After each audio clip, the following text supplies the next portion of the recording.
well. Blah, blah, blah, blah, blah. Blah, blah, blah, blah. Blah, blah, blah, blah, blah. Blah, blah, blah, blah, blah. BlabTalk Live, BlabTalk Live, BlabTalk Live, BlabTalk Live. Talk now. BlabTalk Live. Tonight on BlabTalk Live, Mr. Joel Comic Pennsylvania recap social media marketing world. We might have some special videos played. BlabTalk Live, BlabTalk Live, BlabTalk Live, BlabTalk Live, BlabTalk Live. Look at him sporting the colors. Mr. Joel Com. I actually wore this in the city this morning, and then I washed it when I got home, so I'm wearing it again. I just before we go a single step further, before we take another moment's breath for mankind into this adventure that is BlabTalk Live, I just want to say you are a rock star. You, my friend, are one of the kindest souls that I know. Thank you. Well, I'm just really proud of you. And we're actually, even though we're going to talk social media marketing world, this is actually potentially bigger news because Vincenzo had the opportunity to go to the center of the Vaynerchuk media empire 2 days ago, right? 2 days ago? Yesterday. Yes, was it yesterday? Man, time flies when you're having fun. Monday night. It was about full 24 hours ago. And he sat with the man himself, Mr. Gary V. And I'm assuming that you've probably got a little video clip that we can play. But Vincenzo, go ahead. Let me finish. I'll let you take over, and then we'll jump in. And by the way, hi everybody, and welcome to BlabTalk Live. I'm Joel. He's Vincenzo, and we're glad you're here. Please tweet out that we're live and tell your friends and family, and tell them all. Tell them all. Tell all the peoples of the world. Tell all the people. So it was about 6 weeks ago, I want to say, that Gary launched his Ask Gary V book. Yes. And part of the deal was that if Vincenzo's been wanting to interview him for a long time, and Gary said, if you will buy, how many books was it? He had said 24. Well, he said 19 in the thing, but I told him I already bought 5. Okay. So 24. 24 books, then you'd get an opportunity to do an interview, and you didn't know exactly what that would look like, where it would be. Not so. I honestly, Joel, before you go on, and I want to thank everyone. I had no idea. So it's funny because Amy and I were together at when I got the email, or we were on the phone together when I got the email when I finally got the email from them saying, are you coming into the office? And I took a step back for a second because I never thought is this a trick question? I didn't think it was an option. I thought all we were gonna do was a phone, or everyone was like, oh, blab it. I'm thinking, okay, well, if I get a chance to blab, I'll get him on blab. And I'm like, that's the coolest thing. So when his assistant, or at the time, whoever it was, reached out to me and said, are you going to come to the office? Amy was like, don't even ask questions, just say yes. Which, in my head, I was going to do it, but I didn't. I just didn't even think twice. So I got the chance to go to the office yesterday, and which was cool. I mean, it was a very cool experience. But I first and foremost have to thank the people of BlabTalk Live, because Joel immediately, when I told Joel, what the deal was and what Gary, had asked for me to do, I said, listen, that's great. I just, I didn't.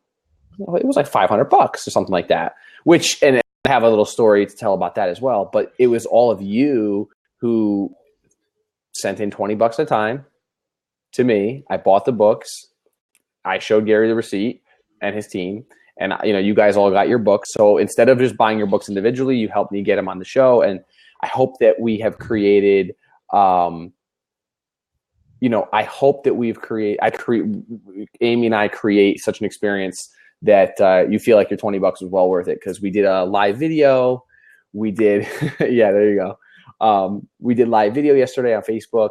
We did, I have the audio as well, which I'm going to be working on the editing that. We Snapchatted it. Gary Snapchatted it.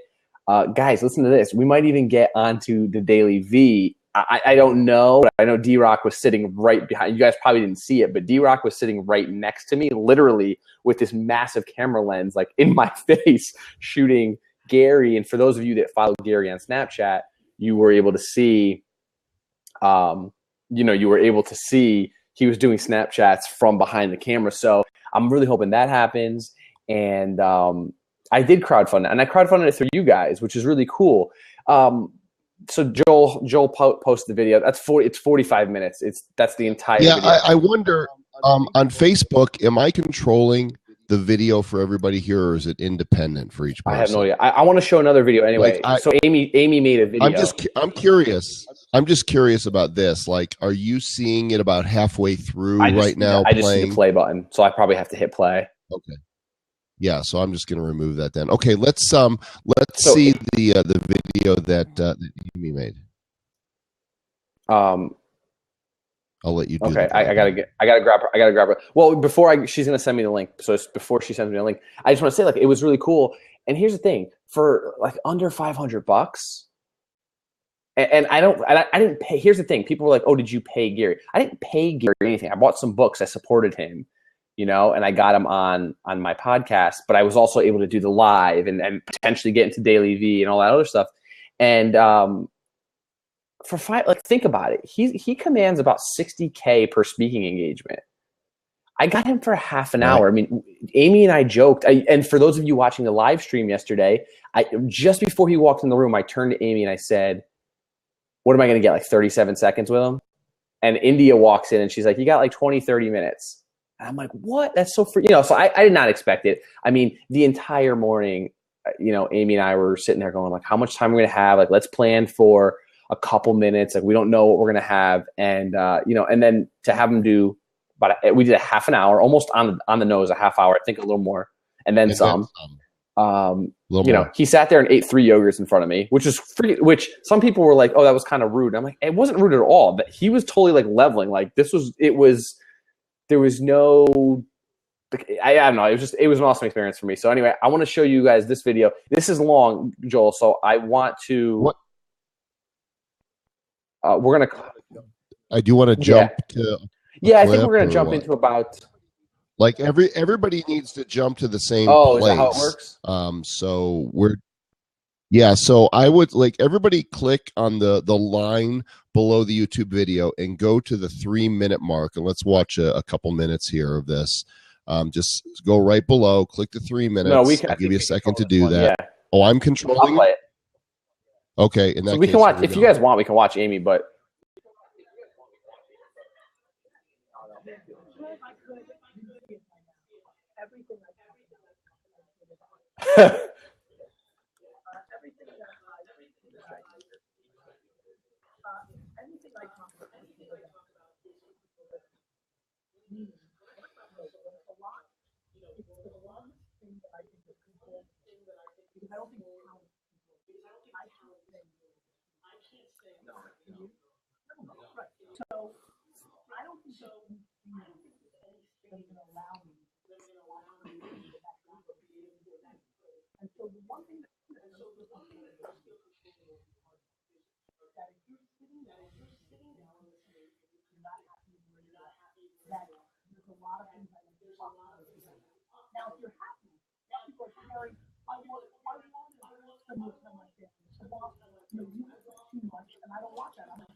Here, let's. Amy says we got to jump to this question here.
Perfect. Beautiful. Well done. Enzo, you should be proud of yourself, brother.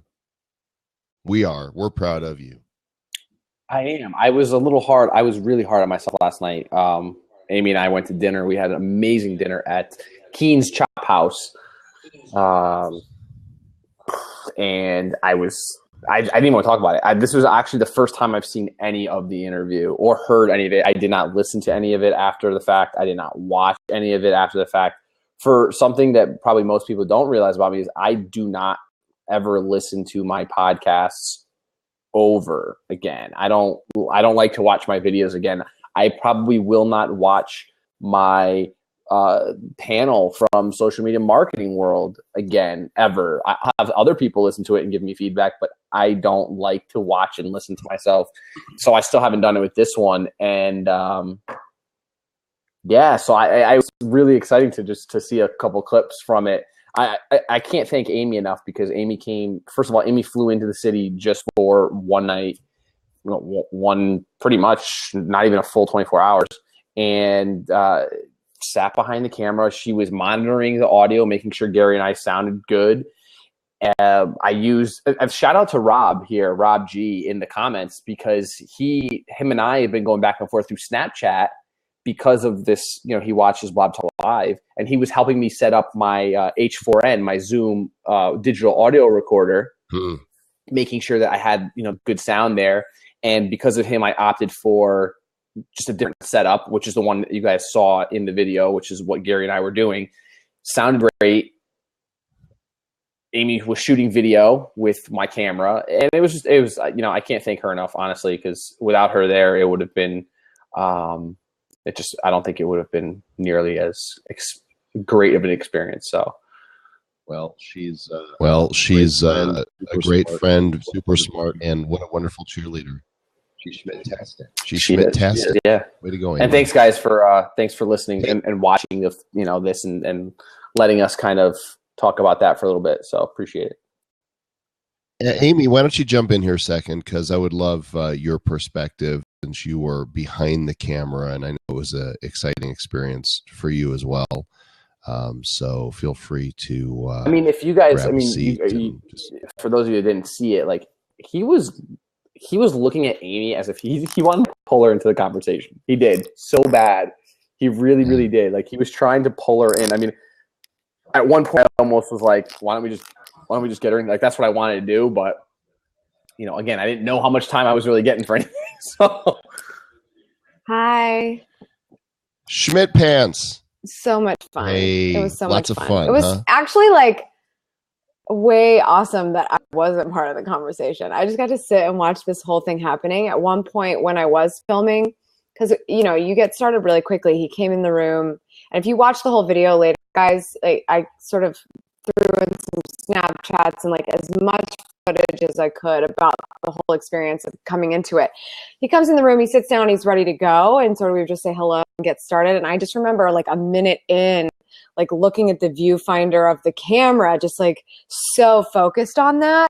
And then I looked up and he was looking me square in the face, and I was like, oh my gosh. I was like, maybe I'll stop looking at the camera. Just make sure it's okay. Like that, the experience is going to be good later, but like, you don't get very many opportunities to sit in a room with this guy and sort of get to riff with him. And it was incredible. It was absolutely incredible. I thought Vincenzo's questions were amazing and brought out some things that we maybe haven't heard or haven't heard enough about. Because I think Gary's story continues to evolve in terms of what he's trying to teach all of us. So I thought it was great.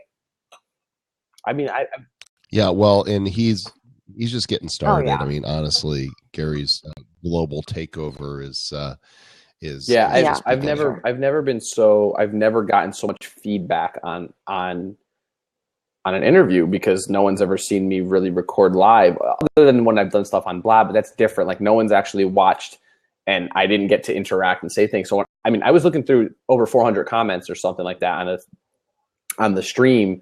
After the fact, like, I was in bed, I couldn't go to sleep. I was in bed writing a blog post about it. Plus I was responding to everyone's comments. Plus there was like 30 something shares. So I was responding to all those comments. It was cool. I'm not bragging about it. I'm just saying it was like, there was a lot of activity. So I went back and responded, and there were some people that were like, this kid looks unprepared. Someone else said that I looked, I didn't ask questions that was anything new. And I kind of, that one I took offense to. The unprepared one, I can understand why some people might think that way, because I don't like to write things down. I did.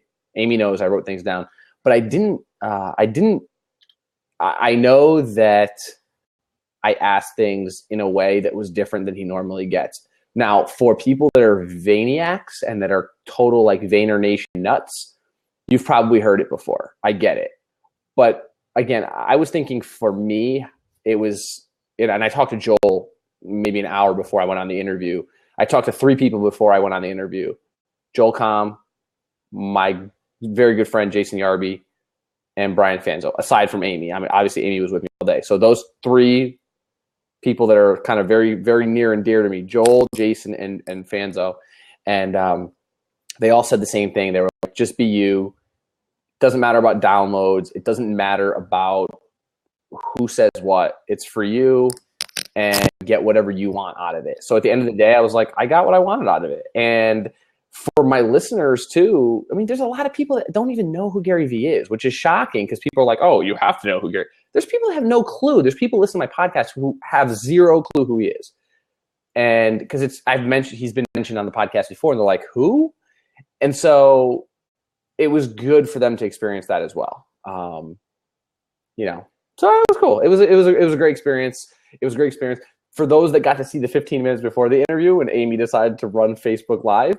You guys saw me trying to get into the zone. It wasn't necessarily nervousness. I mean, I admit I was nervous, but I was nervous because I wanted to make sure I was giving everybody giving people an experience. I didn't want to hype this thing up and then be like, oh, that was shit.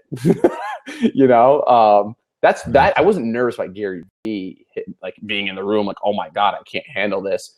It never felt like bigger than me at any point. It was just like, wow, I want to make sure that people look at this and like, oh, wow, I got something out of it. And you had such a great responsibility to the people that supported you to make this thing happen. So I think that adds a little bit of pressure. With great power comes great responsibility. Yes. You did great, Appreciate Enzo, and it's a memory that you get to keep, and you're building upon your brand and demonstrating your skills out there. And just like Gary's got a huge future ahead, so do you. I mean, you're just getting started. This is like something you're going to look back at as you're further down the road to wherever it is you're going. Hey, look what I dug up. What? Hey, it's us. Segue. It's us. And Brian Solis kind of, stepped in there too. Yeah, really. Who invited him? I know. There is a one of the professional photos from Social Media Marketing World. I was planning on using it as a cover shot. Stelzner beat me to it. He's put it up, and this might be my favorite. Hang on, I'm going to bring it up. This might be my favorite photo from Social Media Marketing. I said the same thing, Joel. I was like, that is definitely the best photo. It is a nice photo. Is that not just...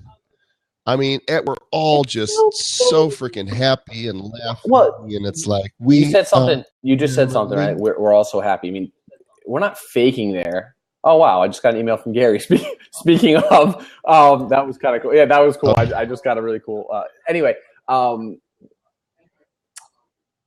it was. Tell him we're talking about him on Blab, and if he wants to pop in, yeah, I'm not going to right hook any more times right now. I need to jab a few more times before I right hook on him. No, seriously. Tell him I said. Tell him you're on the show with Joel Comm right now, and we're talking about him. And if he wants to pop in for 60 seconds to say boo, feel free. That's all. Just invite him. All right. Shoot him the link and invite him. Email say I'm dying to know. I love you, pal. Go in. I know you will. Oh, that's cool. It's funny. I would say funny. You should email me. We're on Blab. I'm with Joel Comm. We're talking about you right now. If you want to come in for 60 seconds and drop a quick hello, then we'd love to have you. If not, you're still awesome. Stelzner's cover photo, by the way. That's what you said. Yeah, he put it. I'm going to put it up as my cover. But I like to rotate through my covers, and I like to give one like a week or so before I go to the next one. So my current cover, which was I'll show it. My current cover is this everybody one. And doing the same thing because I've been wanting a new one. Oh yeah, you got to keep that up for a little while. That's my current photo, and I was like, okay, but after I'm done with this one, I'm putting that one up, and this is my Snap Me, photo from the stage, which I'm just I wonder how many rows back that worked. So I don't know, but it looked great, and that's all that mattered to me. So anyhow, all right, let's talk about Social Media Marketing World. Amy, since you were there, you're welcome to stay. And if there's anybody else in the room that was at the event, we're going to talk about it now. Let me unlock the seat, and if anybody else that was at the event wants to join us, then let's have a little conversation about it. I'd be happy. Yeah, it's okay. I was gonna say about that picture though, like we don't look happy. We were happy. It was really, it was awesome. Well, that was my first time. You guys have both been there before.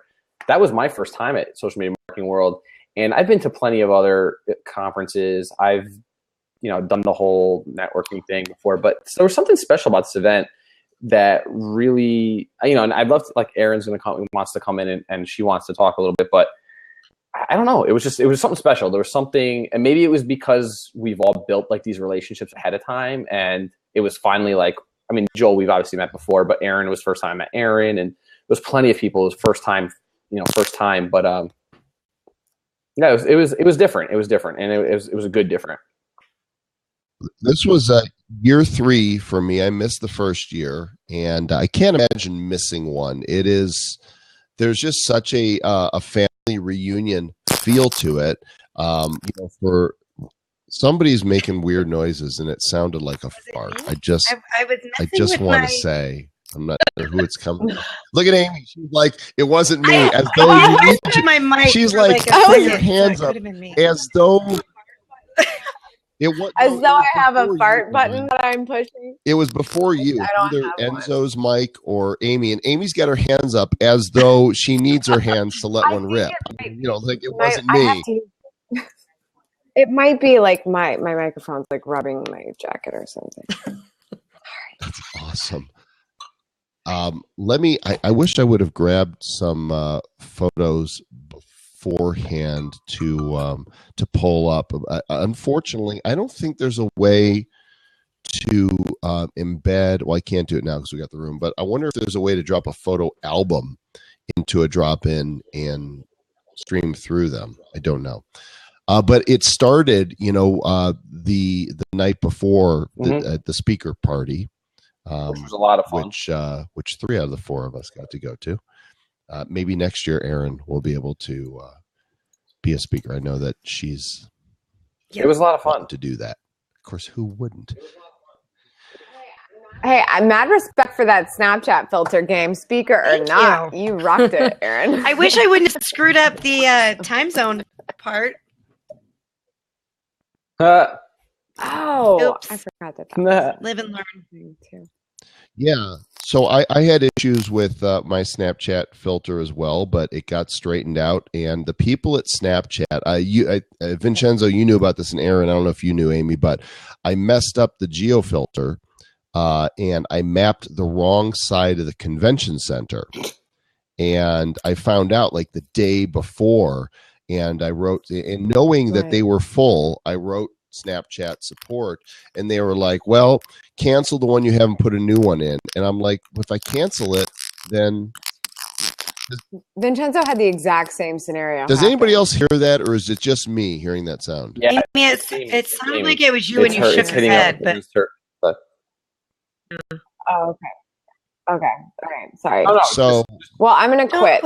I just quit move this. your thing away. I quit. Don't quit. Yeah, just move. annoying.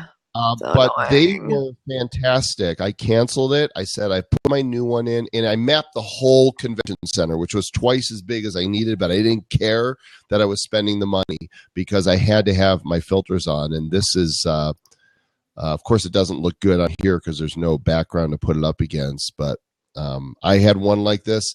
Enzo had one with his face on it. Erin had one with hers. Amy, did you not do one? Mm-mm. Mm-mm. You were going to, though, right? Were you going to? I'm not.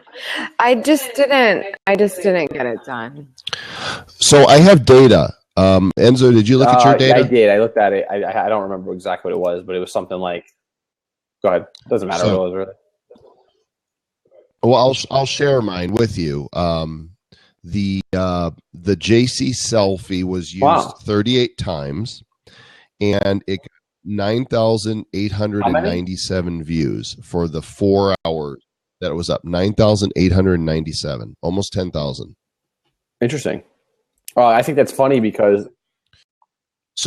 I think that's funny because when we use those filters in other situations where I think the people are kind of have more followers, but it's social media marketing world, a lot of people that were probably using it were, like you said, first time Snapchatters because they were social media marketing world or just signing on. So the reach wasn't as large because they don't have large followings.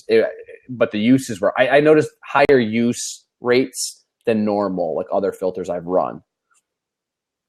Really? Yeah.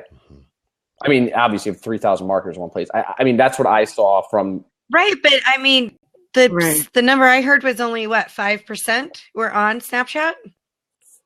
Right? Wasn't that what Mike said? But according to Stelzner, according to Mike, that's what he said. He said 2% last year to 5% this year. He told me I think so. I think that's overall, but social media marketing world, and I think as a targeted little group of people for all together in one place. I mean, we've been talking, and even Mike, even on his own shows and the content on Social Media Examiner, a lot of it was Snapchat. So I think there's Mike, small percent for sure. Hey, Erin, would you mind bouncing for a minute? I want to let Mike in here. Yeah. You okay, bye. Here. I'll see you later. He's saying no. Oh. Mike, you're not going to come in and can't join? Hang on a second, Erin. Mike, we're talking about you. Why can't you join? Are you with your family? You're at dinner. Okay. Dinner. Cool. Well, I'm glad you. Poor guy's I'm trying to have glad you food. popped in. And what's for dinner? Let the man eat. If we're still on and you can jump in, then please do. And hi, Mal. So I think, Mike, if you can answer this question, I'm assuming the percent is referring to the 5,000 social media marketers that you surveyed. Is that correct? Yeah. Okay. So of course that is a greater sampling than the 3,000 that showed up at Social Media Marketing World, and maybe I'm sure some people who showed up weren't part of that sampling. But let's say 7 or 8% of the people who attended were on Snapchat. It's still very small, considering that there's over 100 million users on Snapchat. We are just arriving to this game. I agree. Talk amongst yourselves. I think, again, usage numbers is just physically how many times they're used. So you had, even if there was only, let's just say 20 people in that entire conference were on Snapchat. Stupid number, right? We know that's low, but let's just say there was 20 of us. We all were cranking out those filters. Like, we were all banging out filter usage. But I do know there was quite a few others that were filterbanging.com. I know there was quite a few other. I mean, I was standing talking to a group of people. Kind of funny. I was talking to a group of people on the deck of the Midway who didn't know who Gary Vee was. They worked for SAP in their social department, and Ursula, one of my panelists, she introduced me to them, and the girl took a picture, and she was swiping through. She didn't realize what my name was until she saw my filter, and she looked at her friend and she goes, "I think this is him." And I saw it out of the corner of my eye. We started laughing, and she goes, "Oh my God!" She's like, "This is you. This is," and no clue. So it was funny. It was really funny, but it was funny to see someone actually use the filter, and swipe on it for the first time, and like, oh, wait a minute, that's like a regular normal person that I'm talking to who bought a filter. It was kind of cool. That's awesome. Yeah, we are still in a bit of a bubble. That the whole social media world, we're on the front lines. I mean, 3,000 people sounds like a lot, but compared to where it's going, it's going to continue to grow. And I know Mike likes to hear that. He's going, "Yeah, Joel, tell him more." It was an exciting event. I had some opportunities I hadn't had before. It was a great deal of fun. And next stop, social media for you, day, yeah, right? I'll be in. Amy and I will be speaking in Chicago for social media. Yeah. Well, that's still social media day. Oh, yeah, and Joel I'll will be be speaking in Denver. We're representing. Here. Yeah, Jay Bear and I are the bookends in San Diego. I'm going to open the day, and he's going to close it. That should be. I know Mike will be there, and Fanzo, so that'll be good. Tyler and you guys will hold down the Chicago contingency. We will. Chicago, hopefully, it'll be that's the plan event. But let's talk more. So, do you think? Well, I'm going to talk about social media marketing world, right? That's where you're going. So, do you feel like Mike's keynote opened up with basically the power of live video and Snapchat? And of course, we're all tracking with that. Do you feel like that ended up being the overall theme of the event? From the perspective of an attendee that didn't know what they were going to get, isn't in the live video and Snapchat world like we are, do you think they walked away saying this was the core? Personally, and obviously Aaron and Amy might have a different opinion, I found that the sessions on content and the sessions on live video or Snapchat were jammed, and they had a lot of buzz coming out of it. I mean, I monitored social media marketing world through Zoom, which is a analytics platform, and I saw a lot of conversation about live video, Snapchat, and like content marketing in general. I not that I didn't hear anything else about any other, but those were the ones that got a lot, were pinging my radar a lot. So it seemed like people were enjoying it, talking about it, excited about it. What about Aaron? What did you think? Yeah, absolutely. And for me, it was interesting because it's all the things that I've been saying. So it basically just reaffirmed, I guess, what I've been telling people, like live video is the next big thing. I know Joel would agree with that, right? But yeah, the live video and Snapchat, I was, in fact, I saw somebody on here, that during lunch, Stella, I forget your Stella, Barry Stella. Barry Stella, there she is. So I met her. I know. Hi, Lisa. I was trying to think of what your Lisa username was, Barry Stella.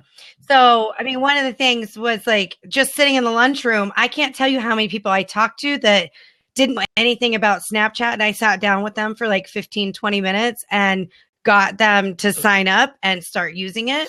So I thought that was awesome, just to, basically make people put it into action. And I've seen, like, Lisa's actually been using it since the conference. So here's a question cool. Then. If 2% were on last year, and this year Mike surveyed marketers and said 5%, what happens to Snapchat over this next year? Are we going to see an explosion of social media marketers that, let's just do a prediction here.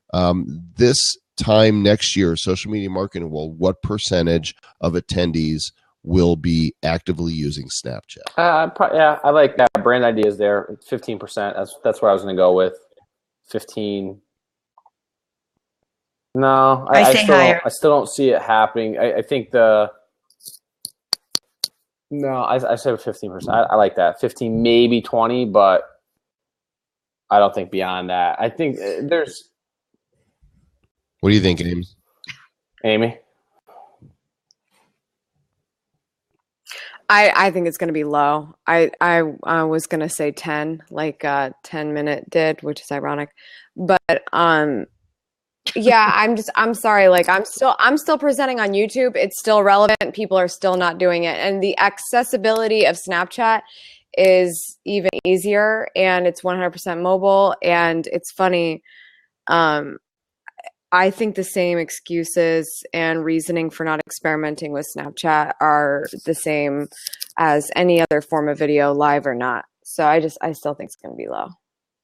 There is a greater learning curve to it. There's no question about it that onboarding Snapchat and getting it is trickier. But here's what I found especially interesting. I did a poll on Twitter a couple weeks ago, and I'm scrolling through my Twitter feed to find it because this did not make any sense. I've got I just passed 400,000 Twitter followers. When I did this poll, it was probably about 390,000.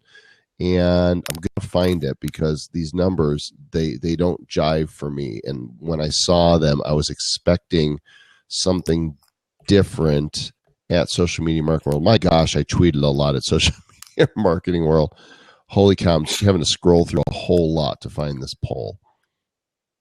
Is that it? Oh, nope. That's how long have you been on Twitter? That means I'm. They should have a section of polls. You can just pull up why can't I find polls easily? That'd be kind of cool. Right, Twitter. Please take a note that it's time to listen to what we want, and we want a section that's just polls. I must be getting close because I'm now before Social Media Marketing World. Nope, that's what will Twitter look like in a few years. And the polls close after 24 hours. You can set them longer. Here we go. You can set them longer. Nope, that's not it either. Up to 7 days. You can? Tell the Twitter guy that because he doesn't know this. Here we go. April 10th. Are you on Snapchat? 1,096 votes. 53% no, 47% yes. What? Wait, what? How many people voted? 1,096. I'm gonna drop and give you the link here to the tweet, and you guys can see for yourself. I mean, there's no reason for this to not seem authentic, but there is the link to the poll, and of my Twitter followers, 47% said they were on Snapchat. 1,000 people of your Twitter followers. Right. But and also, I mean, like, you have a pretty, like, focused following, so I could see that to be the case. And I also think, you know, my mom's on Snapchat. She's never held the camera button down one time. You know, she watches people. So I think when the question is, are you on Snapchat? I think it could be interpreted that way as well, right? I suppose was that so. the point? Was that the point? I think 1,000 when you people is presented not it? nearly enough Like- to say. Look, I mean, what's the margin of error? I don't even know. But even if the margin of error is 20%, that's still 27% of them saying yes. How is that? So, I mean, that tells me that people that 27. are on Snapchat are not Huh? social media. They're not. people. Well, we know that, though. We know they're not social media people.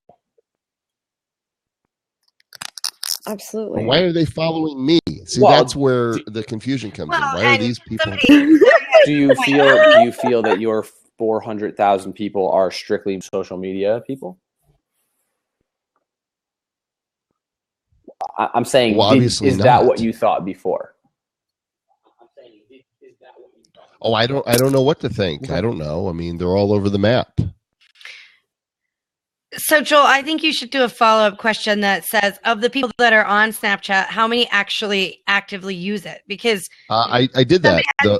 Mike Baltus, that was a follow-up. Mike Baltus didn't put the results. Oh, okay. Above. The question was, I saw Mike's answer or Mike's comment. well, let me tell everybody. So 34% said daily, 13% said daily, 13. were a few days a week, 10%. Well, it came out confusing the way he pasted it here. Ad So Espresso said only scroll up and 1% find of it. advertisers are using Snapchat for marketing. Yeah, I believe that's a legit number. Okay. Here's the link to the actual Twitter poll there at B. And what it is, it says, how often are you on Snapchat? 34% said daily, 13% said few days each week, 10% said have app, don't use, 43% said don't have the app, which isn't too far off from the original poll. I mean, what did I say? What was the number? What percentage didn't have it in my other poll? 53 said they don't have it. And this one, 43% said they don't have it. This one had 1,230 votes. Well, look, 10 plus 43 in the new poll. Have app, don't use. Yeah. So, you know what? I should do the poll again. Let's see if there's consistency. Let's just ask all over again. Do you use, are you on What if you Snapchat? spent That was the $10 poll. Just a to yes or no. promote that in a Twitter ad? Just so it gets out there to more, you get more responses. So more people see it. You know, just to see if we can get, even if you got 10,000 responses. I mean, just to see if that number holds true. Okay, I won't run this poll right now. I will. We'll set up a campaign and do some real polling and report that back next week. Good. How's that sound? I like it. I love to see how well the polls are doing on Twitter. It's an interesting kind of way to see how people are engaging with Twitter content. It seems to grab. Thanks for breakfast this morning, Jeff. Science. Yeah, he got Goldberg's here. Hey, morning. Jeff, how you doing, He's man? a good guy. Good to see you. Cool. So, other thoughts from social media marketing world 2006. What did you think was quiet? Someone asked, because I said content, live video, Snapchat was kind of the buzz. What did you think didn't get as much buzz? Because there were some sessions that were not full. Well, my session on Blab was not full. For what it is, it was a good showing for what it is. Like for what Blab is, I think it was good. But think how many people don't even know. Like for a lot of the people in that keynote panel that we did, that might have been like the first that they really heard anything about true. Blab. I just think Blab is also a tougher sell. Like when you're going up against, live video, Facebook. And I don't know who else was going during that time slot, Joel, of yours, but I can't remember what else was going on. But I agree with you, Enzo. I agree with you, Enzo. So last year was my first year, and I was still pretty new to like the whole social media realm, industry, whatever. And I had like my whole thing mapped out. Like I knew what I was doing every minute of the day. This year was completely different.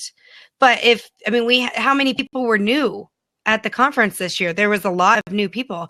And depending on, if they're working for themselves or working for a corporation, they may be completely focused on Facebook or Twitter or blogging or whatever it is that, is there, like maybe they even have just like one focus that they do for a corporation. And I think that social media marketing world looks for that. They don't really like the vanilla presenter. They want somebody that's really immersed themselves in a platform and can speak from practitionership. So I think that makes sense. I also don't think that, Blab not being a full session, being a full session is not necessarily a reflection of the time slot and more a reflection of just awareness of the platform.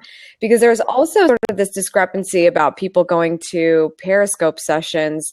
And it was like, Chris Ducker did a session on Periscope, but at the beginning, he, like, Vinny, I think you talked to him about changing the slide or talking about, like, you should really just talk about this from a live video perspective because these tactics can work. Periscope may or may not be the best option for it anymore. When we were planning these sessions, it's so crazy to think how fast live video is changing, that whatever you presented a few months ago for Social Media Marketing World to approve, you're obviously not going to change the information too dramatically, but the platforms change, and we can't control that. And it doesn't mean the tactics don't work. You have to conform. You have to show context in everywhere you are. So I got up there with my panel. So my now you have, and for those of you that don't know, Social Media Marketing World, listen, it's a very well-oiled machine. So everything is planned out well, and I had the pleasure of being a panel moderator and a track leader, which kind of like a room MC. So I had an absolutely amazing first experience, honored, fortunate, whatever you want to call it. I appreciate it. If Mike's still listening, thank you again for including me there. But what happened was, it was, months ago that we picked the titles, describing our sessions. So at the time, Periscope was leading essentially live video, but by the time Social Media Marketing World came around, I'm looking at my panel, I'm talking to my panelists, which are brands, SAP, Southwest Airlines, Atmel, Experian, and they're like, yeah, we've used Periscope, but we're really using a lot more Facebook Live now. And I'm like, okay, we need to change. So the first thing I said before I sat down was, we're in the social media space. Social media changes daily. Things are probably changing right now while we're talking, from the stage. And there's been 5 new apps probably since we started this Blab. Probably. I mean, so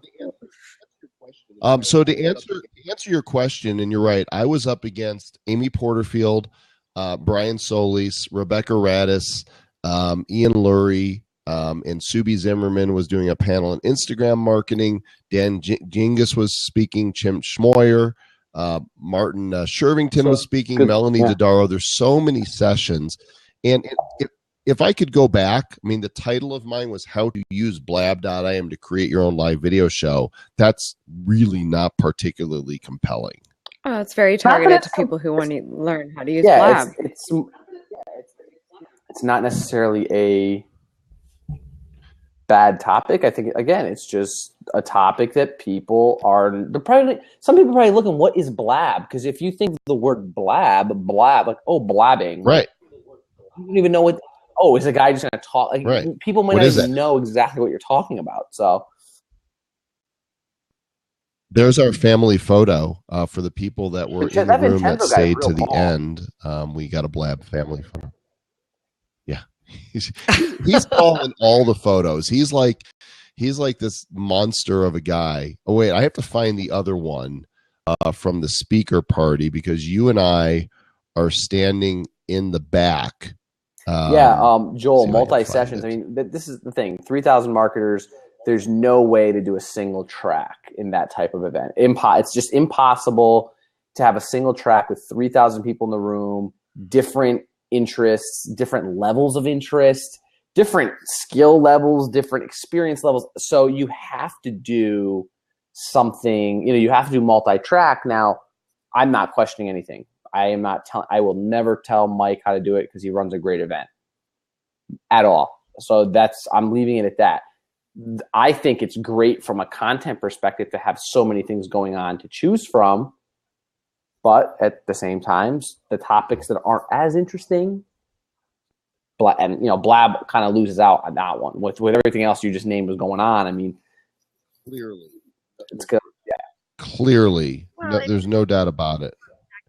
Well, if nothing, I mean, just for the fact that it's not as well known. Exactly.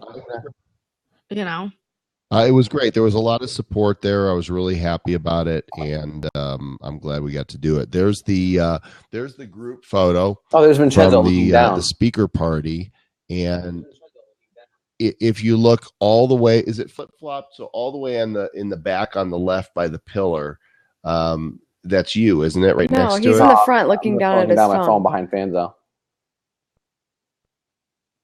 Okay, I'm in the back, standing up there.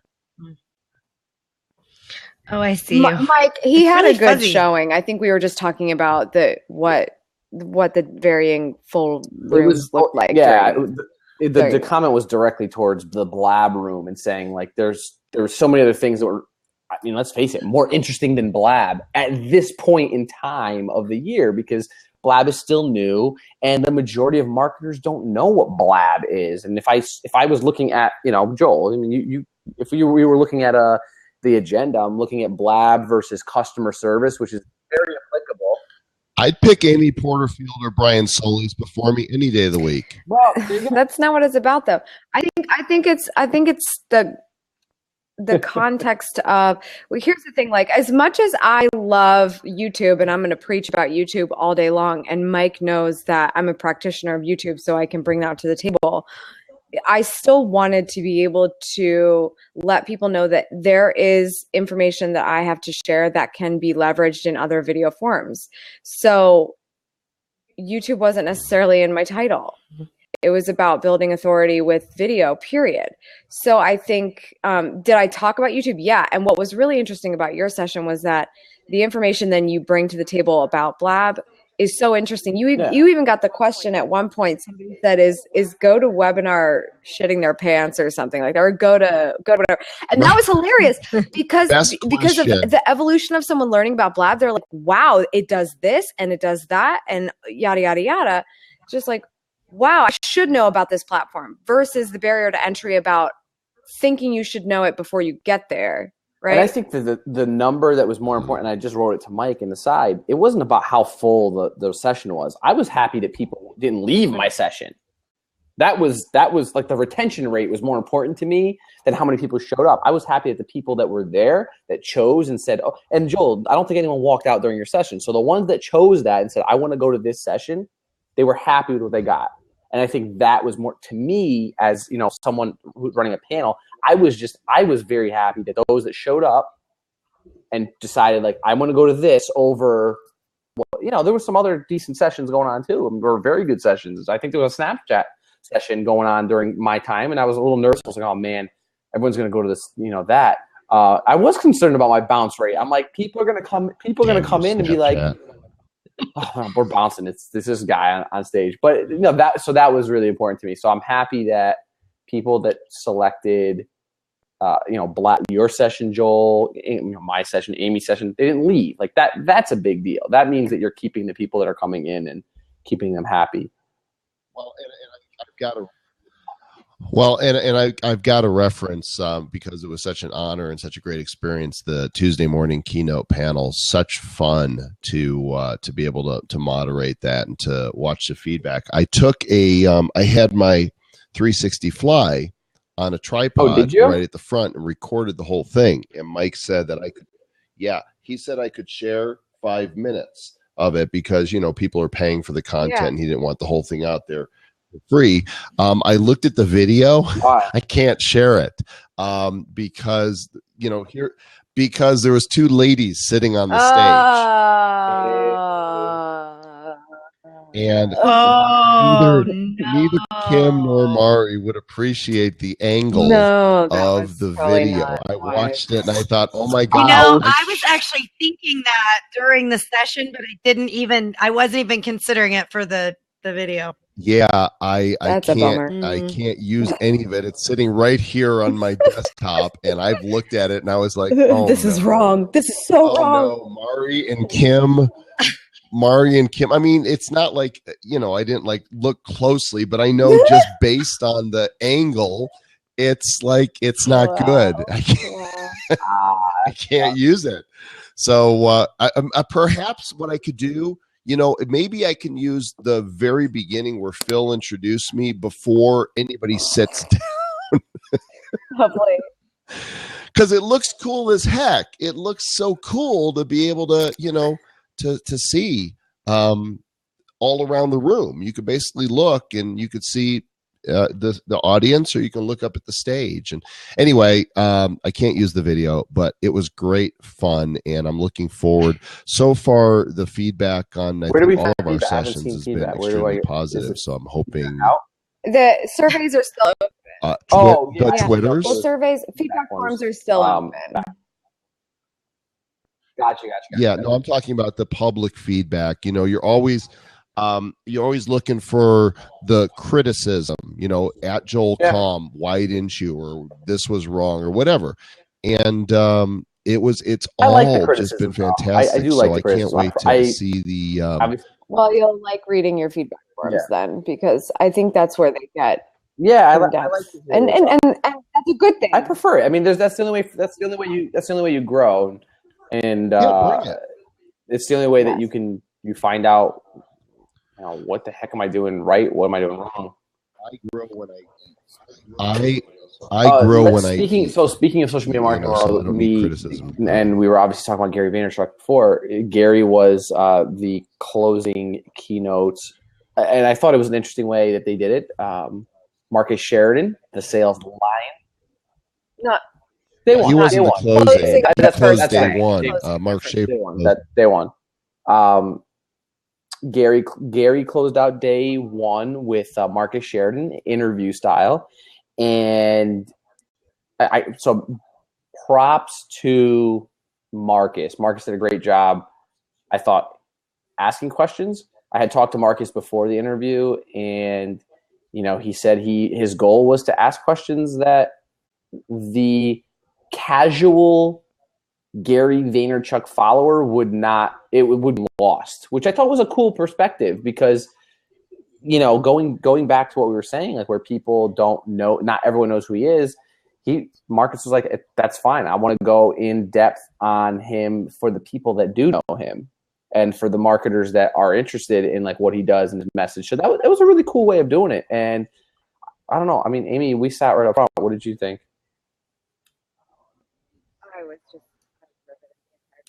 I was riveted the entire time. I thought it was a really interesting line of questioning, and certainly some things I didn't have a clue about.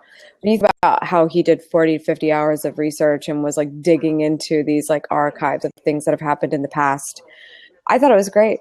I thought it was very cool. It was a really once in a lifetime kind of experience that you're going to get with those two forces coming together on stage. I wasn't there. I just heard feedback from others. And it was good. Were you there? No, you weren't there. I was. Okay. I was there. I don't know. I have a little bit of a different opinion on it. I personally wanted more of Gary V versus the like QA type of thing. Yeah. And that was just me. And then I kind of feel like the fact that people that were there that didn't know who he was would have maybe been a little bit better served by having the Gary V experience than having that QA that You know, I mean, I got a lot of what he was taught or the line of questioning and all that, but I don't know. I felt like there were definitely some things that were said that were maybe, Look, Mike Stelzner just said Gary only does Q&A now. Mike, I saw him at Traffic and Conversion in February, and he came out and said he was going to do Q&A, but basically he talked the majority of the time, and then he answered a few questions. Well, I think he really is doing this thing where I know this because I'm watching keynotes on his YouTube channel. So other than that, I haven't seen him speak since I think South by Southwest 2011. But he really does come out. He kind of gauges the audience. First thing he says is, does anybody know who I am or do you not know who I am? And kind of goes from there and kicks it off with information based on who they are and what they care about. But then really he does do a lot of Q&A. And I actually do think that serves the audience extremely well because it's so tailored to what they want, which is, the classic sort of mastermind setup. But I agree. I mean, like Gary Vee truest form can be Q&A or not Q&A, and we might have seen more of that. But it was definitely a different experience. Do you think he's doing that to just like brand him as the book for Ask Gary Vee? Like, do you think at some point he's going to change to, I don't know. Probably. I'm sure it'll change. And I mean, he even talked about in 201 yesterday saying, oh, we made it to 200 episodes of Ask Gary Vee. Don't know if we're going to make it to 300. Which is interesting. So honestly, I just think when you put butts in seats and those butts and seats just want to talk to you, that's how the event gets your money's worth in that scenario. So Q&A is the way to go. And quite frankly, when you speak so much and that's what your job is, to get up there and just answer the questions, what an awesome thing. Like, his experience is all he has to do to prepare. Was it Sunday night that he did the spontaneous meetup at the hotel?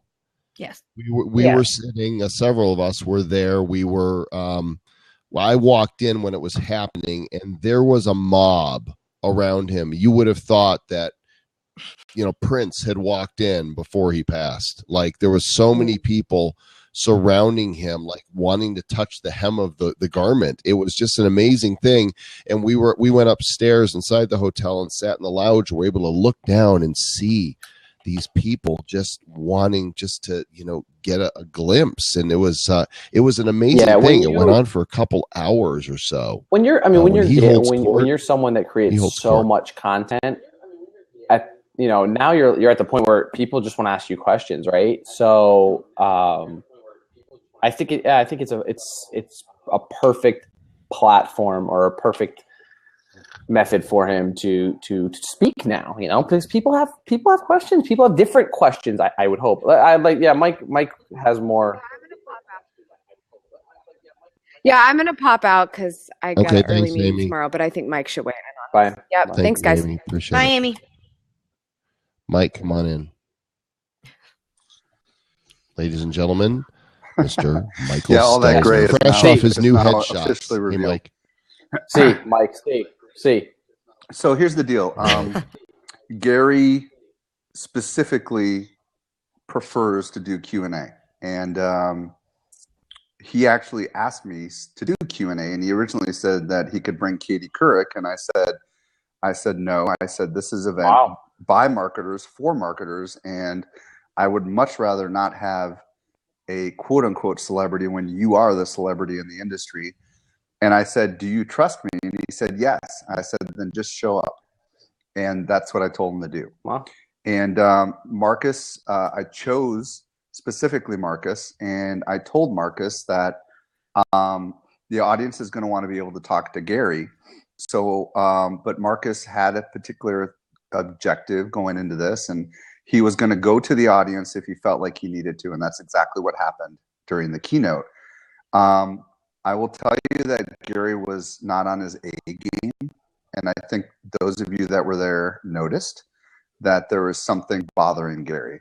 And I think that, it kind of came out at the end, Vincenzo, when he talked about how his brother has Crohn's disease and that how he might actually have to stop doing what he loves, which is all this stuff that he's doing and how he might have to disappear for a couple of years, just like he did before, because he went dark during the Thank You Economy and all these other books. And I think that he's beginning to realize that that this may be coming to an end. And I know he wasn't. I could sense that there was something that wasn't normal with him before he went up on that stage. Yeah, so I don't know, Vincenzo, did you notice any of that? You could tell there was definitely something weighing on his mind, and I mean, talking his brother and stepping away from the company altogether. I don't know if you saw his brother's Medium post today, but I mean, he's stepping totally away. He wants to spend time with his wife. So I think that's like a totally it's almost like polar opposite of what Gary's doing. So now, okay, my brother's left, and I have to come take over daily operations again. And I was at VaynerMedia just yesterday, so watching, everything going on there. When it was 6 o'clock, and it was running as if it was midday. So, right.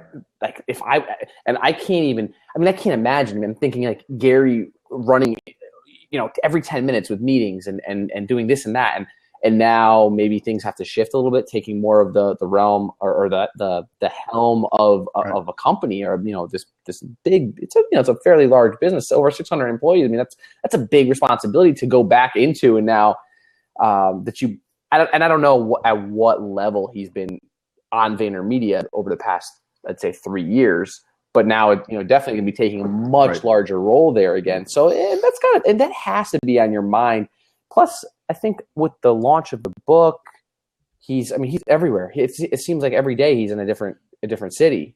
And he's not town over. He's across the country every other day. He's in a different spot. Has he got a private jet? I don't think is he flying in his own jet? jet? Mike might know better. I don't think so. I don't think so. No, he's not. You can kind of tell because he occasionally will be in first class and doing snaps. Yeah. I don't know if you noticed that or not. But here's the deal. I think it was insightful to listen to his most recent interview that he did on Entre Leadership podcast. He confessed in there something intriguing about his character, that when he was a kid, he was held a lot by his mom, and he really loves affirmation. He's like a words of affirmation kind of guy. And that explains a lot about why he does what he does. But I will tell you that people either love or they don't love, or they hate Gary, and he knows it. And part of it has to do with just the way that he communicates. And it's always a risk to put someone on a stage that not everyone loves. And it was really intriguing to hear people come up to me afterwards. Some people that didn't like him were kind of persuaded to like him, and other people, essentially walked out at his first F-bomb at 11 minutes in, So was that about 1 minute? But in the end, I think it was great. I think it was great to have him on the stage. I don't think he's going to be doing a lot more public speaking. I think he's going to disappear. He's going to run his $100 million company, and he's going to continue to change the world in whatever way that he can. And it just goes to show you, you don't have to be like Gary Vee to be successful. And this is his pivot. His message used to be hustle, hustle, hustle if you want to succeed. Now it's all, I hustle to succeed, but it doesn't mean you should hustle to succeed. And and that's the danger in messages, and that we're evolving ourselves. Listen, Gary is the only person I know that really gets away with cursing from the stage like he does. I've spoken on this and written about it, that I say it is a bad idea to alienate your audience. But Gary somehow is unique enough in what he does that he gets away with it. I would not tell Gary now, knowing what I know now about him, to not speak like that. Mike, we just lost your video. He's gone. You guys see him too? He uniquely gets away with it. I would not go to anybody else and say, you should do this. Millennials that love him. And they don't care bless him, it works. They love him because they look to him as someone who is hustling and making stuff happen, and they're excited about that. So anyways, I think it was great. Honestly, I'm glad we had him. I think that him along with all the other things that we did, made it one of our best events ever. So and it was really cool. Yeah. Oh, really? Hey, Mike, would you reconnect here where your connection is bad? Just if you would not mind dropping and taking the seat again, please. And I think I want to go just a little further. I mean, in my interview yesterday with Gary, and his message is, maybe it's changed, maybe others know more than I do, but it's hustle in your own way, whatever hustle means to you. It doesn't necessarily mean like you have to do what he does, or I don't have to hustle the way Joel does, or the way Mike does, or the way Aaron does. I mean, you have to. Joel doesn't hustle. Yeah, Keep going. No, you go ahead. That was it. I just want to say, like, no, I mean, like, I have a great deal of respect for Gary. I don't really have a lot more to say. I think people that don't understand Gary are, yeah. I mean, like back in the day, he was the wine guy, right? And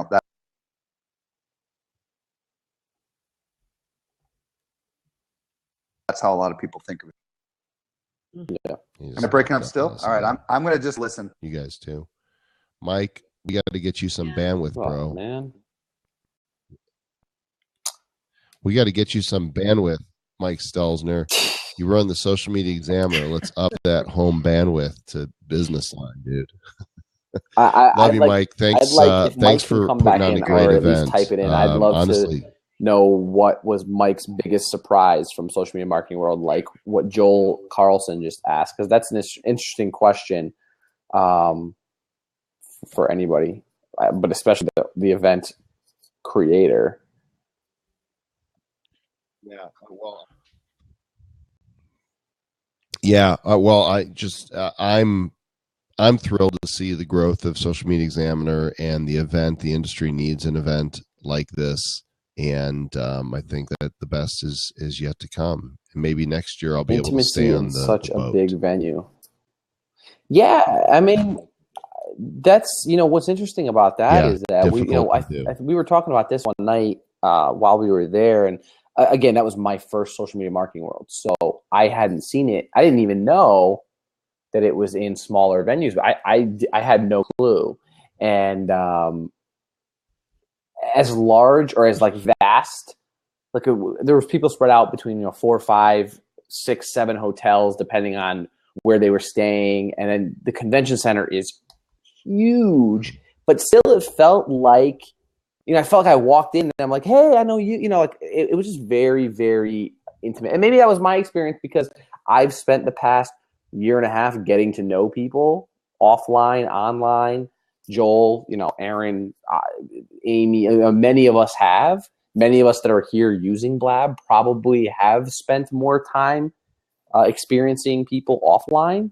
But, I don't know. Maybe like I'd love to talk to somebody who doesn't really use this stuff, works for a brand, showed up kind of because they had to. I'd love to know what they're like. Did they feel like it was intimate? I don't know. I'd be interested to know their thoughts on it. But I agree with Mike. It definitely felt like a whole family. I mean, like that picture, Joel, that Mike uses as cover. Me, you, Solis, Amy. Like that was the epitome. I thought that was like the epitome of everyone's faces. It was always like it was tons of smiling, tons of. It's such a great photo. I want to marry this and the look on Mike's face. I love this picture so much. But that's how it is everywhere you look at Social Media Marketing World, don't you think? I feel like you see that everywhere you turn. Not necessarily with you guys, but with whoever you're talking to. Yeah. Do you not feel that way? Okay. Yeah, it's very much a family feel, and that's why really just once a year. Okay, I guess we could do once a year. So I like this question by Alliant Powered that says, "I follow you all, so I saw a lot of you together. How much do you interact with the common folk?" That's not fair. We are. I feel like folk. I am common folk, right? The common folk. I'm as common as they get. I'm Joel Common. Yeah, I mean, people. I had more engagements than I can count of people coming up and starting conversations, and met so many people. I I love it. It's great. When you sit in your little space, like we all do, right? Our own little corners. And this is a lot of the engagement and interaction we have. It's really refreshing to get out into the public and around people that are consuming what you're producing, and you discover that there is the silent majority of people that don't necessarily show up for a blab, but if they do, they don't say anything. There's some of you that are just watching. You're not commenting. You're not, coming on screen. You're lurking. You're watching. You're reading the emails. You're watching on Facebook Live, but you're not saying anything. You're watching on Snapchat, but you're not snapping back, but you're consuming. And I met so many people like that I'm like, wow, really? You saw that? You watched that? You like that story? It's surprising to me. Yeah, Mike again said and speakers again. were hanging out in public. I don't think, and maybe I'm wrong, but I didn't see like a speakers lounge. And I know that some other events have that to kind of like, for speakers just like disappear and not have to show up or like mingle with people. But we're all normal people. Like, no one. Mike specifically Yeah, sets no, it up I that wasn't way. sure. There was a speakers lounge. Yeah, I think there was a speakers lounge. I found out about it like towards the end, and it's like, why even? The only people that were in there were, the speakers, the helpers, Jessamine and the other members of the team. And there wasn't speakers hanging out in there. Why would I we? wouldn't even want to. There's a whole conference center to hang out in. Yeah. Okay. So he said by design. No, I think that's great. I mean, that's the way it should be done. You don't need. Like, I wouldn't. It would feel awkward. Like, oh, let's all go. Jeff, let's all go hang out in a room and ignore everyone else. I saw him there, Jeff. Yeah, George. George is trying to come in, but George, you have no video, George. We can't. Couldn't see you. I think your bandwidth really wasn't supporting it. We can try again here and see not if liking black you can people. get in. But yeah, you're. What? Excuse me? Okay. What did I say? Yeah. There's yay trolls. Yeah, we didn't need to prepare. There was nothing to prepare for, so yeah, pretty much I love walking the halls, and but it's big enough now where I was joking with Ann Hanley was joking with me because we never see each other. It's so rare that we get to that we see each other, and she was one of the ones. She says, I'm beginning to think that you and I are the same person because we're never in the same room at the same time. I didn't get to see Ann. I didn't get to see Marcus. Who else didn't I see? I saw a bunch at the speaker's party, but not everybody was there. And it's like our family's getting so big No, that Catherine, we don't what even I get mean is to there's no, see everybody. there was no special like VIP section for speakers only, and there like at other events they have these rooms where speakers can they go speak and then they just kind of disappear into their special room. They don't have, not that all of them do, but some do. They just go in there and they kind of disappear and they don't really talk to anybody. I've been to events like that. So yeah, there was a how's it speaker party 10-minute. There was. Hi, Kathy. Well, that's what's on my mind. Welcome to Blab. What's on your mind? Newbie.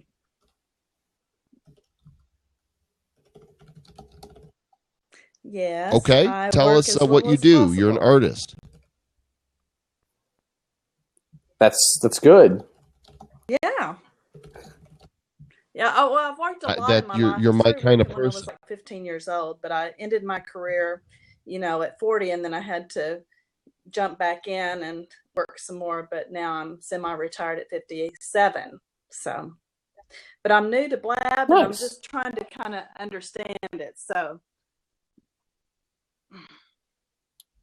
just trying to. Well, here we are. We're just talking and hanging out, building a community. Don't think too hard. Questions. I was just like, it seemed to me, and I know it's a different platform than Periscope, but it's similar because it's video driven, and I like that. I was just wondering, it seemed very limited as to how you follow people. Like I kept like actually running into you guys for some reason. Because we're everywhere. We What, have clones, actually. So you follow somebody just by clicking on the little plus silhouette next to their name, or you can click on any name that's I here got in the room and that, follow and them then I directly went from into there. like certain subjects and that I was interested in, but it didn't seem like there's a lot going on Blab. It may just be Well, nice. there's different topics depending upon the time of day you're here. So it may not be a super busy 10 p.m. I don't know. Where are you located, Kathy? In Dallas. Okay, so it's what, 8, no, it's probably 9 o'clock over there, 9:30? It's 10:30. 10:30? Oh, you're only an hour behind. Okay. 10:21. Yeah, I mean, depending on the time of day, later in the evening, at least that I've noticed, it's a little less busy. There's a lot of activity going on during the day. You'd be surprised as to how much happens, mid-morning, mid-afternoon, which are usually hotter times. You'll find various topics. So we happen to do this show. Joel and I have been doing this for almost it's like 7 months now. We've been doing this. Yeah. So like every Tuesday. So this is our spot. I'm on the East Coast. Yeah. And Joel is in Denver. So it's the only time that really works for both of us on Tuesday evenings. But it's evolved so much, Kathy. There's times where the show used to go till 2, 3 in the morning East Coast time.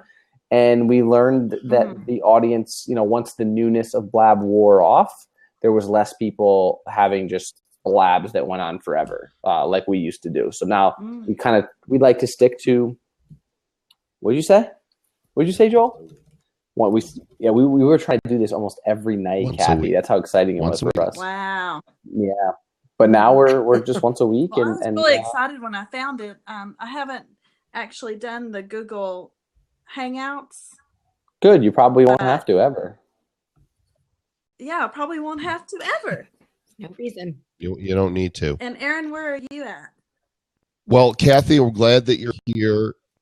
And I'm glad you joined us. We're talking about social media marketing world tonight, and I encourage you to keep watching, subscribe to the people that you like here, and maybe even start your own blab and talk about a subject that's interesting to you, which is a great way to build an audience and get to know the people here.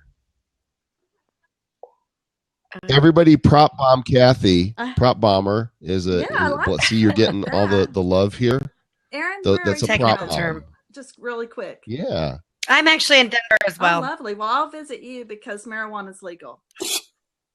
Oh yeah. It's on every corner. It's very legal here in Colorado. Welcomes all who want to partake. Good to meet you, Kathy. Part of the thing. Thanks, Kathy. Have a good night. Sean's in Denver too. And Mal, don't you give me a hard time. I was here first. So I was in Dallas first. So deal with it. That's what I'm talking about. Actually, I'm gonna close it off here pretty soon. So no more callers tonight. I think we've kind of worn out the social media marketing world topic. Here's the thing with social media, with any of these conferences, but specifically social media marketing world, it's very difficult to try to even, like, right now, first of all, I'm off such of a high from social media marketing world and then my interview with Gary that it's very difficult to go and let you guys know how exciting it is. It really, really is impossible. Like, if you're not there, first of all, I recommend that you get a ticket for next year, but it's hard to describe it because we know what happened, so it's very difficult to try and give it back to you guys. I think why don't we close off with the question that Robert just asked? What is the one thing we each learned from social media marketing world? I like that. That's a good one. What do you think, Joel? Want to do that?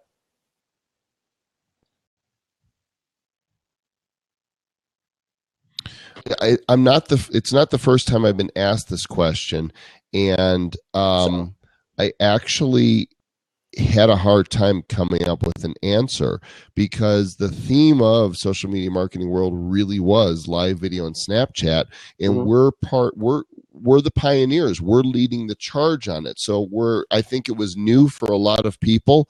For us, it's like, well, duh. And I don't know that I walked away with anything new, but I wasn't there really to learn. I was there to deliver. And so when asked, this is the second time I've been asked that question, and I'm like, I kind of want to be able to say something, and I don't have anything. I will say that this is my answer to the question. I will have an answer. Whether or not you actually, like Joel said, you're going there to absorb content, there is an invaluable amount of networking. So if there's one event that you wanted to go to and meet the who's who, or the who's who in your own mind, I mean, because like I said, everyone is normal. At the end of the night, most of the speakers are by the bar drinking or out at the restaurants, like hanging out with everybody. So don't ever think that like anyone's too celebrity for anybody. But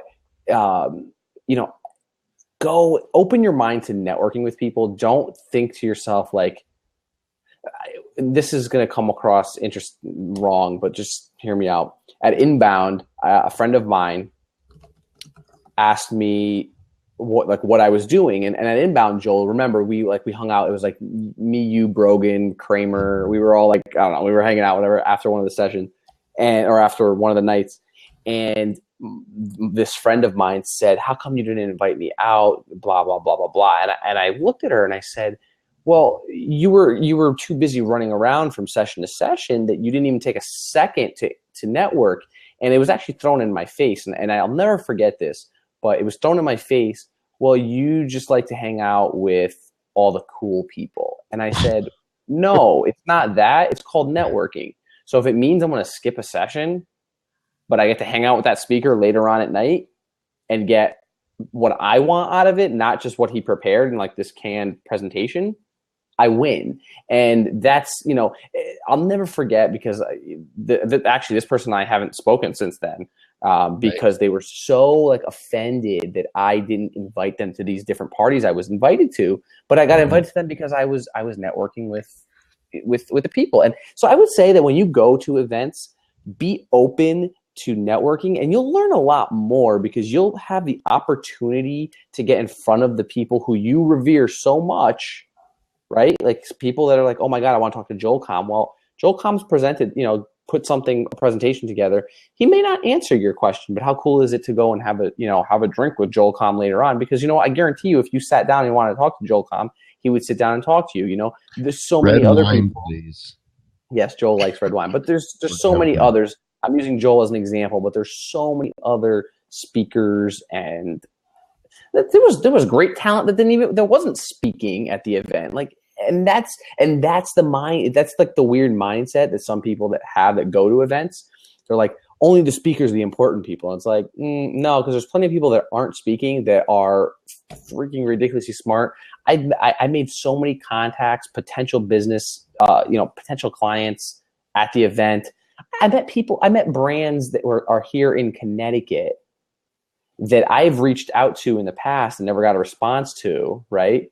And I met them. Joel, you remember the woman you were signing one of her books, and she works social for a company here in Connecticut. And I was like, hey, and you were like, yeah, I was like, what's up? And she's like, oh my God, we absolutely could use that, now, for whatever reason, but I met her face to face. Now, had I thought, oh man, I can't talk to her because she's not a speaker, I would have missed out on a perfect opportunity. And it's a fairly large brand. It's a large tea brand. They're a tea company, and they're based out of Connecticut. You can say the brand. It's okay. No, I know, but I hate like name dropping like that. But it's not, because it's not important. But they're a tea brand. Tea. They make tea.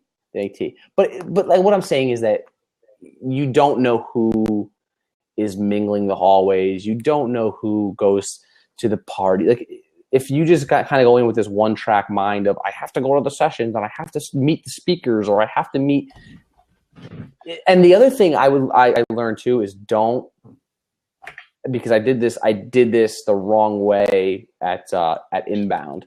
Don't plan things. Like, go there and be open to saying yes to parties that you're invited to, or maybe you might be asked. Like at Inbound, I had said yes to some party that I didn't even want to go to, but then I got invited to hang out with Joel, Brian Kramer, Chris Brogan, Robert Scoble, and just go and have a glass of wine with them and like shoot the shit. And I'm like, yeah, had I been this guy who was like, oh my God, I need to hang out with just the people I came with or whatever it was. God, I mean, you miss out on so much opportunity. See, that's something I can get passionate about. So, do you know why I like to hang out with Scoble and Brogan and Kramer? They're cool dudes. They're my friends. Right. I like to hang out with my friends. And I'm totally open to meeting new people, but when you're at an event and your friends are there, you want to hang out with your friends. It's like, if I'm given the opportunity to hang out with the people I already know, like, trust, and love, or go meet new people, I'm going to pick my friends. I just am. And I'm going to trust that while I'm at the conference, I'm going to meet a bunch of other people, as they come up to me, or I just bump into people in the hallway. I rarely go to sessions, and it's not because I'm too smart or I'm too good. It's the contrary. I can't sit still for very long because I get antsy, and there's already so much knowledge that I've gotten that I'm not implementing. If I sit and listen, I'm going to be like, oh, now there's something else I'm not doing, and I feel the pressure of that. So for me, it's way more valuable to roam the hallways and just see what unfolds. Aaron, what do you think? Enzo stole mine. Enzo, you bastard. Should have gone first. No, I mean, so like I said earlier, last year I came with the intention. I had my set schedule and I went to every single session that I could. I still did the networking. I still met a lot of people. I know Joel has heard this story before. I don't know if you have, Enzo, but I basically had one goal from 2015, and that was to meet Guy Kawasaki. And I met him the first night on the Midway. And I thought, well, I can go home now. I can go home. I'm done. I got my selfie with Guy, and I'm good. I took his phone out of his hand on the Midway while he was streaming. You did? I grabbed it right out of his hand. I said, Guy, I'm going to take this. I'm like, take a picture with my friend, because my friend was like fanboying Guy Kawasaki. It was actually kind of funny. And he made a comment. He looked at my other buddy and he goes, this guy wants to be a newscaster. And I was like, yeah, whatever. Oh, that's funny. I did make Guy take a picture with my new, smaller, socially powered sign, because last year I had the big Insta sign and that was too much. But for real though, I mean, I had a completely different perspective on what I was doing last year compared to this year. And this year, I went to sessions. I went into your session. I was in Joel's session. I was in JLD's. I was in Amy's. I was in, thanks, Joel. I was in Brian Kramer's. I went to all the people that I already know, I've already connected with. I wanted to support them. It was more about that for me, because I knew I was getting all the sessions. I've already been listening. I listened to Mike's keynote again. And a lot of the sessions aren't up yet, so I'm kind of waiting. I listened to Carlos on Snapchat earlier. So, I mean, that was my plan. My whole plan was to do what I wanted to do, to hang out with the people that I wanted to hang out with, to meet you in person, Enzo, to meet everybody, to meet Amy that I hadn't met in person. So that was my plan, and it succeeded. And I'm really glad that I did it that way, and I won't change it next year. I will do the same thing, except for next year I'm going to be speaking. Is Mike still on? I don't know. Is this mic on? No, I meant, is Stelzner still on? I know what you meant. I was joking. I think Mike has left the building. But yeah. Cool. Yeah. Well, great feedback. I love doing the show. I love watching this tribe grow. I love watching our peers have a greater impact. And I've got to say that the people who are the speakers in the social media realm, there's moving and shaking going on in our own way, but the people that are really crushing it are the ones that you don't know. Mm-hmm. They're quietly killing it. And I've seen it in social media world. I've especially seen it in the internet marketing world, that there's people that the speakers on stage, yes, they're doing stuff and they're very public, but there's people that are absolutely crushing it quietly. They don't want the attention. They don't want the spotlight. They just want to be raking it in and making the impact they're making without the world knowing. And so don't stop and think that the people that go to the event that aren't known are not the real heroes. They are, and they're there. They walk amongst us, and they're the ones that lurk, that don't comment, don't jump into a seat. They're doing their thing, and they're happy doing that. Then there are those of us that we just love the spotlight. There's a camera. I'm in front of it. Yeah. Or there's a microphone. I'm going to sing into it. Mm-hmm. Yeah, that was nice. All right. I like that. That was good sentiment. Well, any closing comments as we wrap up this episode of Blab to the Talk to the Live?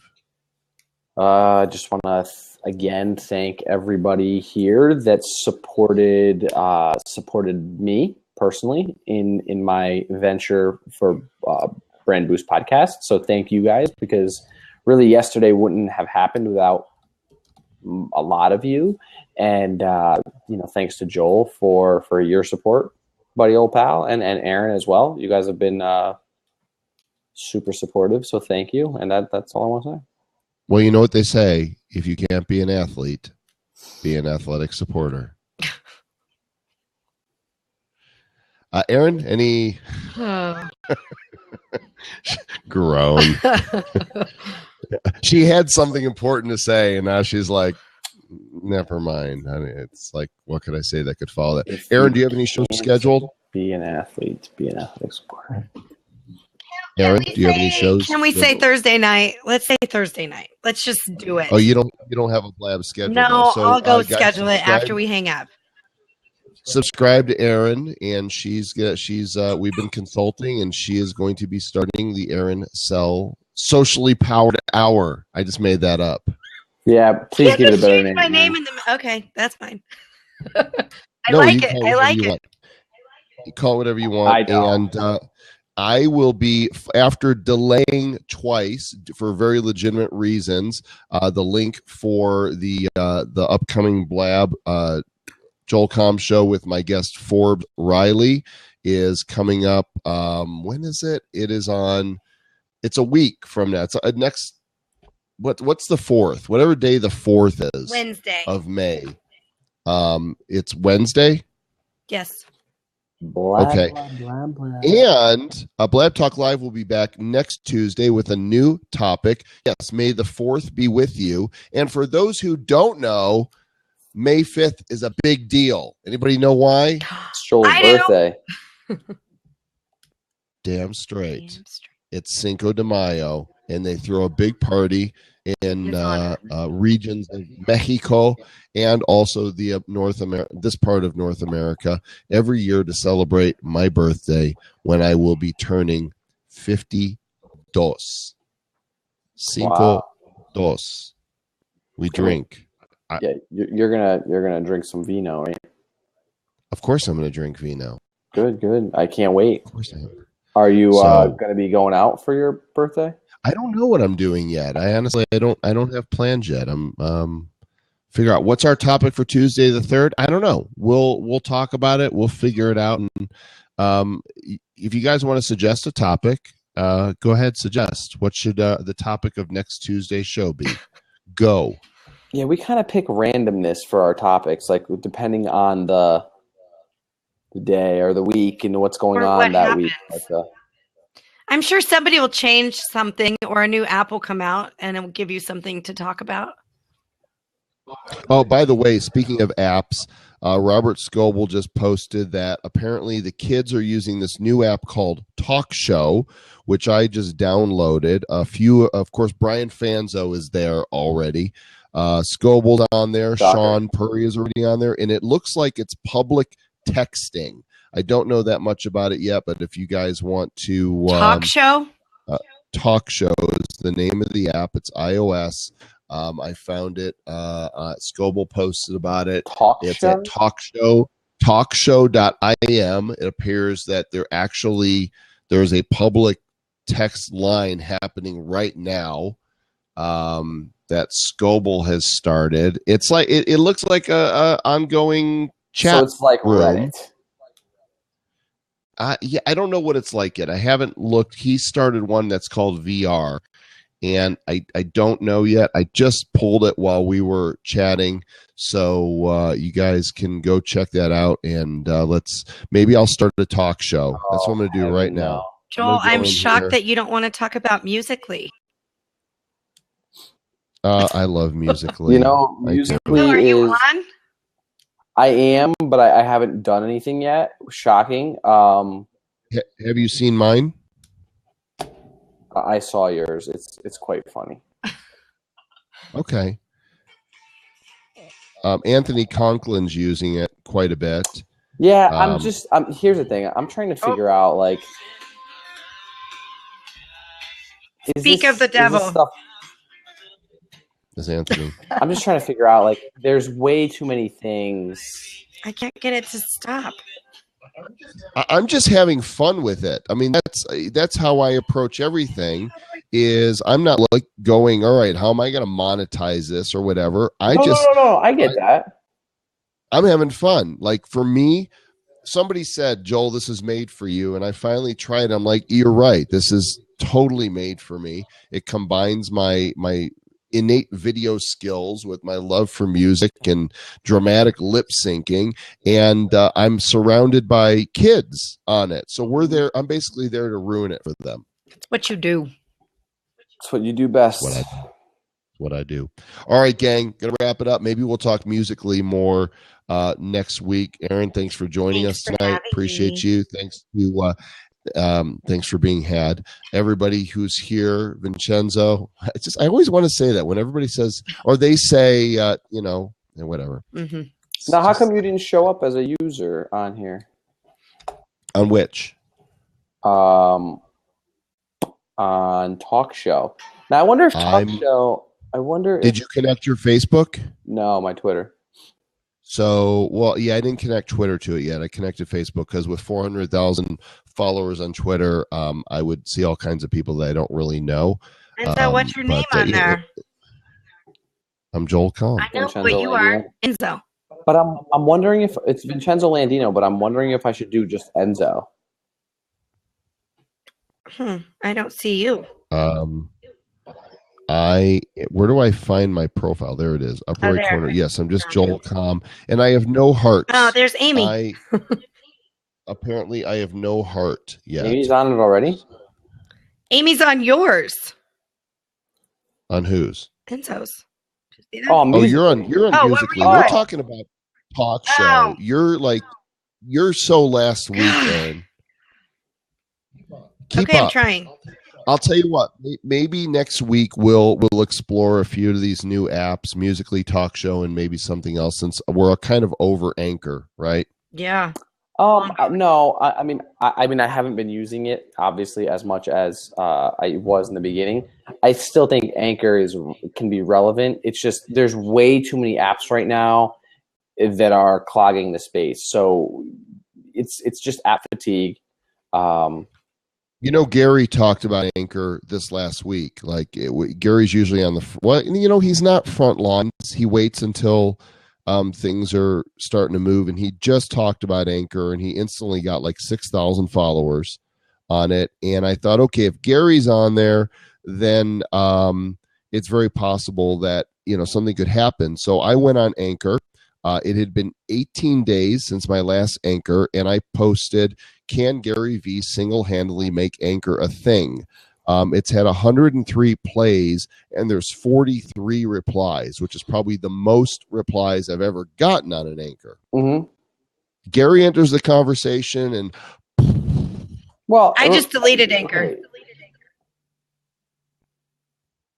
Anchor, Kathy, not Anger. The Anger app. I'm now Enzo on Talk Show. Just Enzo. Right. Is it all together? Why am I not finding it? No, it's just Enzo. It's No, one no, word. talk show. Talk show. Yeah.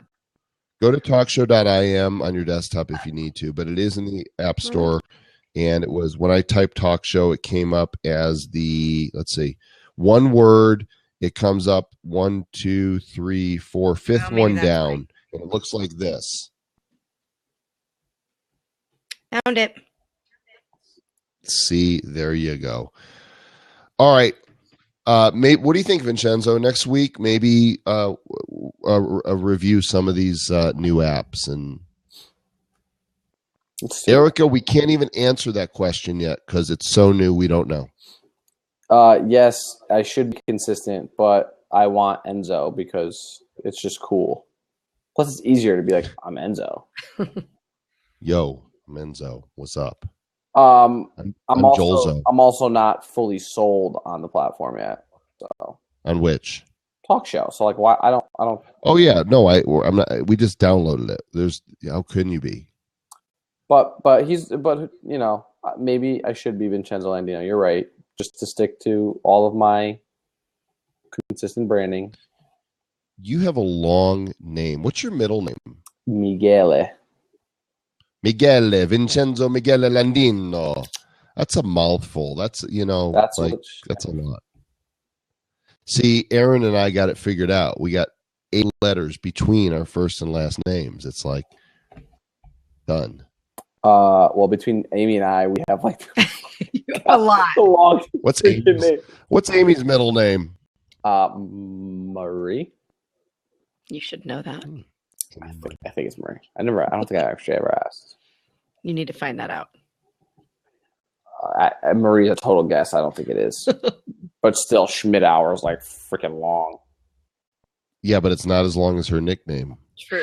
Schmidt Pants. Schmidt Pants is the ultimate nickname. I love making up names for people I love. I just do. I like how I'm Vinny Blabberino. Yeah, you're Vinny Blabberino. Yeah, I like when people introduce me. Middle name in the street you grew up on, Miguel Sunnyside. Douglas Carriage. Ugh. What is that? What does that do for us? It's your stripper Doesn't name. do anything. Did you ever get your iFart name?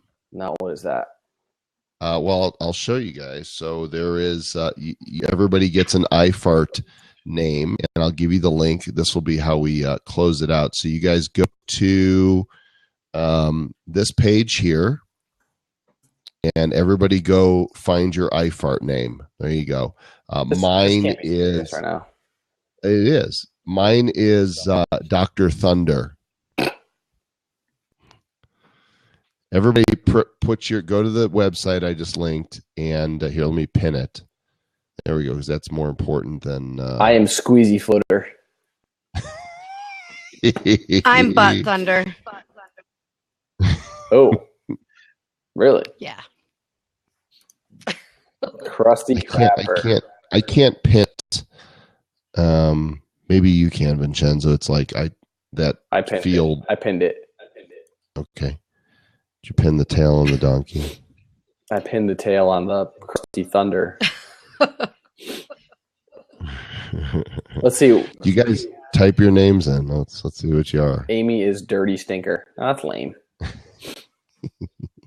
This is interesting. This is what we're talking about lately. Beefy River. For some reason, Rancid it always Bomber. goes downhill. Yeah. Well, I'm gonna check out because because this is a good time to this call is a good it time to call it quits. Ladies and gentlemen, thank you for joining us on this episode of the one and only BlabTalk Live. Joel Kahn here. Thanks for joining us. My plucky co-host Vincenzo Landino, our correspondent here in the great city of Denver, Aaron Sell. Thank you, Amy Schmidt Pants, for joining us. A special appearance from Michael Stelzner. Been a lot of fun talking with you guys. Will we be blah blah blah blah blah? One take snaps. Chris Strupp. We'll be back next Tuesday night, 10 o'clock Eastern, 7 o'clock Pacific, with more BlabTalk Live. Until then, everybody go out there and beefy bowler do good stuff. Catch you later.